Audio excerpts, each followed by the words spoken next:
on the new setup. I didn't really have nothing new for the before, so I didn't really want to make anything until now.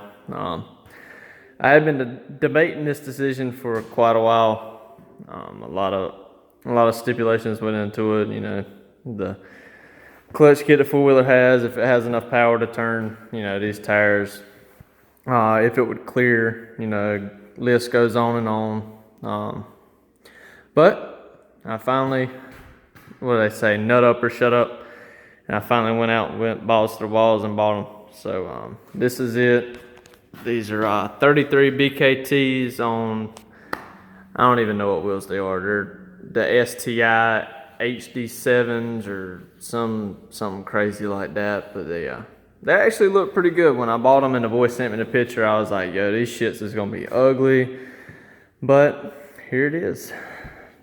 They actually clear pretty good, and this is the same exact spring setup, being 3 clicks turned up in the front and 2 turned up in the back. So not really that bad of a ride. It actually rides better with the 33s on it than it did with the 29.5s, which is slightly, I can believe it, but then again, it's kind of hard, you know. I didn't think that would be true, but it looks badass and I love it.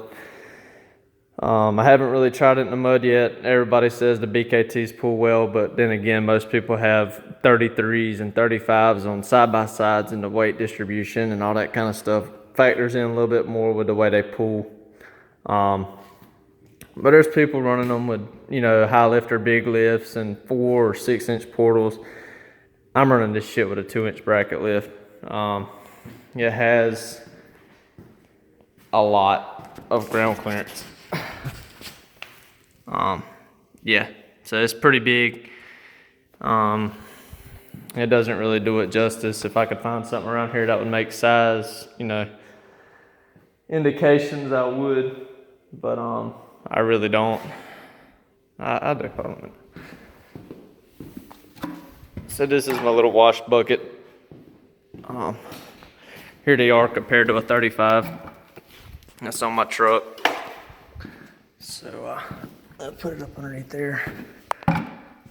So yeah, I know it's not a 5-gallon bucket, but I already passed the 5-gallon bucket challenge when I had the 29.5s and the 2-inch lift, so I don't believe it'd be much of a problem with 33s. But these are 33s and 18s, just so y'all know. I did have to trim a little bit. None in the front. You can clear damn near about 35 in the front on one of these, but the rear's a little different. I did have to trim, and I'm still working on the trimming. I'm not all the way done yet, but I'm trying to make it look clean. I'm doing it with a Dremel. And my sleight of hand is I'm everywhere with a Dremel. But it's coming together. It's dirty as hell, so don't nobody say anything. Usually when y'all see it, it's clean. Really, really clean. It's have some SC1 on it. But yeah, you can see the tires are brand new. Still got the damn stickers on them. Nothing's changed besides the tires. What we did do, and if I knew how to edit videos on YouTube, I would, but I had a really bad problem with it leaking before this, and I had it tore down for about a month. I mean, it was quite a while. So y'all, please, if y'all have a Highlifter, please seal them. I'm begging you, and I'm not the only one that's complained about this, but let me just go in a little bit of detail on how Highlifter and Polaris seals a mud machine. So for anybody that doesn't know, the snorkel ducts that run up, of course, to the pre-ran snorkels that come exclusively on a Highlifter, all they come with is just a rubber clamp, and there's a piece of foam about that big on the top and the bottom, you know, directly on either side of the clamp. And what happens is that foam is supposed to sit there and protect it, so it keeps a good seal around it. But if everybody knows what happens to foam disintegrates over time, especially with with it being a four-wheeler, it moving all the time and rattling everywhere. So the foam ends up going away. What happens when the foam goes away, the snorkel ducts start leaking. So This was a really bad one. I believe I had mud being thrown up from the tire into the clamp and was actually getting collected down here in this snorkel duct. Actually, when we pulled it off, I noticed that it weighed a lot more than the other ones because there's 3 of them.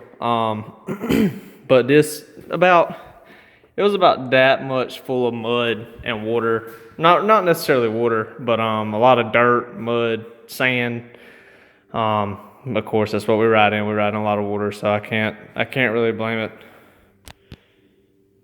I can't really blame it to that. So yeah, please seal your Highlifers. So we went through, took the clutches out because I actually burned up a belt due to that, and actually had to ride it back. So I burnt the piss out of it, and of course Highlifter was being, or not Highlifter, but Polaris were being complete assholes. I had it tore down in my shop here, and was trying to get it sealed back, and was just asking them if they could help me out, you know, or tell somebody or do something about it. And they were like, well, you got to take it back to the dealership. Well, I'm sure, I think I made a video on it, but the dealership's fucked it up every single time I've went, and every time before I go to the dealership, it never leaks. When I get it back, it leaks. So yeah, do it yourself. Even if you half-ass know what you're doing, find somebody who knows, you know, a little bit more about it, about what they're doing, and get them to help you out. Because I'm telling you, the dealerships,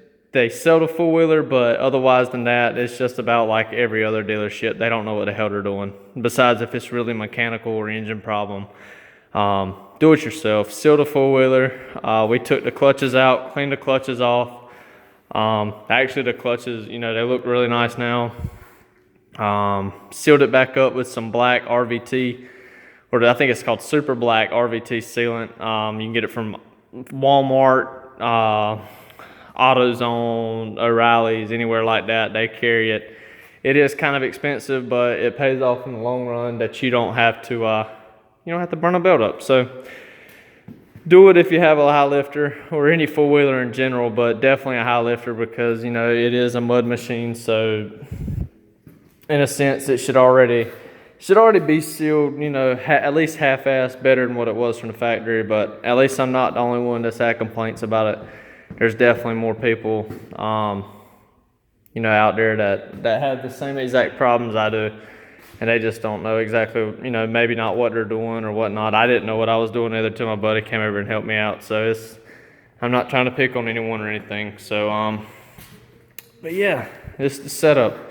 They ride good. I rode it around the yard. They're actually lighter than a 29.5 Outlaw that already comes on the four-wheeler. The 33 BKTs are lighter, and you can clear. And I'm not running a wheel spacer. I don't want to, because I hate wheel spacers, even on a vehicle. I don't run wheel spacers. I'm completely against them. I'm not running any wheel spacer at all, but I might end up having to, because it is a very close fit from the tire to that one snorkel duct right there. I don't want to run a wheel spacer, but I might have to.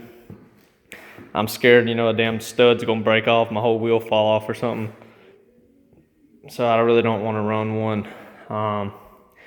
So yeah, this is probably how it's gonna sit for a while. And I actually ordered the Highlifter Outlaw 3s, but you know, somebody lied to me. The place that I bought it from and said that they'd have the tires in about a week, but they didn't end up getting them. So I said, fuck you, and went out and bought these. And I'm really happy with them. I can't complain whatsoever. So yeah, that's pretty much it. So I'm gonna do a couple of other videos here soon. I finally got my GoPro working and all that stuff. So yeah, stay tuned. We're riding tomorrow, or no, Saturday. Today's Thursday. We're riding Saturday, so I'll post some videos of how it does and all that kind of good old stuff. But yeah, this is pretty much, move my heater out of the way. This is pretty much how it sits. It looks good. Looks good to me. I don't know how many people feel about it, but I really don't care. So, but yeah, that's it for the video. Stay tuned for the next one.